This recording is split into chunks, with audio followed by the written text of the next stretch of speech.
Como primer antecedente del porfiriato tenemos a la Revolución de Ayutla. La Revolución de Ayutla básicamente se trataba de quitar al presidente López de Santana y desconocerlo porque allá había tenido bastantes problemas con la nación, ya que había vendido gran parte del territorio, para ser precisos un 55%, y había estado en el poder unas 11 veces y como por 22 años. Después de que Santana dejara de ser presidente, se creó la Constitución de 1857, la cual era de carácter liberal, en donde se le quitaba todo el poder a la iglesia y se volvían a reinstaurar los tres poderes, que es el ejecutivo, el legislativo y el judicial, para resolver conflictos. Después del periodo de la Constitución de 1857 se crean las leyes de reforma. Esto también abre paso a la guerra de reforma, que era entre liberales y conservadores. Después de una lucha de 3 años entre liberales y conservadores, los liberales terminan ganando. Después de este periodo se vivió un momento de paz, hasta que después Benito Juárez crea la ley de impagos, en donde le dice a Inglaterra, Francia y España que sí les va a pagar, pero que les den un poco más de tiempo, a lo que Inglaterra y España acceden y Francia se niega. Todo esto quedó en los tratados de la soledad. Entonces, como Francia dice, si no me pagas te invado, pues básicamente eso fue lo que pasó. Francia invade a México y ese se le conoce como la Segunda Intervención Francesa, de 1861 a 1868. Lo único destacable aquí fue la batalla de Puebla el 5 de mayo de 1862, dirigida por el coronel Ignacio Zaragoza, en donde los mexicanos terminaron ganando.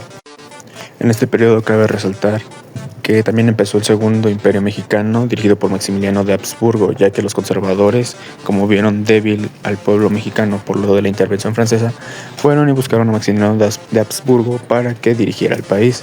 Maximiliano de Habsburgo aceptó, pero él tenía pensamientos liberales, lo cual estaban en contra de los conservadores, quienes fueron los que lo fueron a buscar. Entonces, Maximiliano de Habsburgo hizo buenas leyes como las jornadas laborales, la explotación infantil en los trabajos, la libertad de culto, y de hecho él hasta aprendió náhuatl.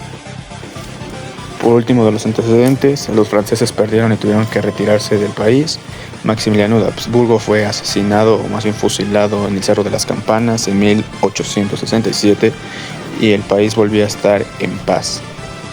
Después de todo este conflicto, Benito Juárez vuelve a ser presidente de México y sigue así hasta terminar su periodo presidencial.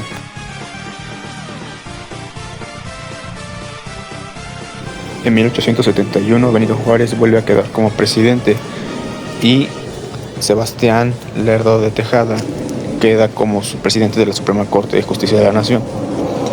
También se había postulado Porfirio Díaz, quien ya había participado en bastantes enfrentamientos durante los conflictos anteriores, pero él no quedó seleccionado, a lo cual él estaba en contra de la reelección de Benito Juárez y propone el Plan de la Noria.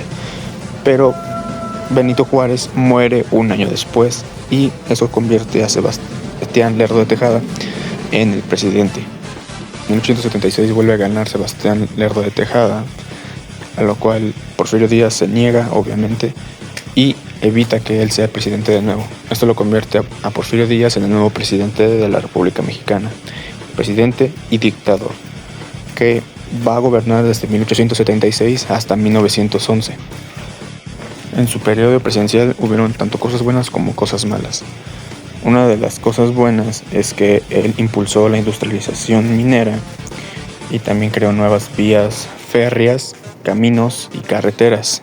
Introdujo la electricidad y pudo hacer que los demás países vieran a México como un lugar turístico. Sin en cambio, también hubieron cosas malas. Por ejemplo, que había mucha desigualdad social, pobreza. El 80% de la población en México eran campesinos y el otro 20% eran privilegiados que podían darse el privilegio, como por ejemplo de la educación. A pesar de que Porfirio Díaz creó demasiadas escuelas, no todos tenían el privilegio de estudiar, ya que preferían trabajar y no morir de hambre. Todo este descontento hizo que apareciera un personaje importante llamado Francisco I. Madero, quien se levanta en contra de Porfirio Díaz y crea el Plan de San Luis. Lo que hace es que desconozcan a Porfirio Díaz como el presidente, porque ya estaban hartos de la desigualdad social y de la situación precaria que había en el país. Porfirio Díaz se tiene que exiliar del país en 1911 y se va a Francia, en donde muere 4 años después.